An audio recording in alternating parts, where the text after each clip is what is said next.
உள்ளுக்குள்ள ஒரு ஆசை ஒளிச்சு வச்சேன், அத உன்கிட்ட சாமி கிட்ட சொல்லி வச்சேன். நெஞ்சுக்குள்ள ஒரு ஆசை ஒளிச்சு வச்சேன், அதை சாமி கேட்டு சொல்லலையே மறைச்சு வச்சேன்.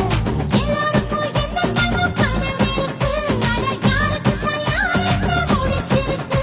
இந்த ஜோடி எங்களுக்கு பிடிச்சிருக்கு, இவ குலப்பேட்ட எங்க வீடு தவம் கிடக்கு. மணக்க மணக்க பூத்தாட எடுத்து எடுத்து வருவோம், கணக்கு வழக்கு பார்க்காம கடிச்சு சொல்லி தருவோம். ஆடுவோம் பாடுவோம் கொண்டாடுவோம்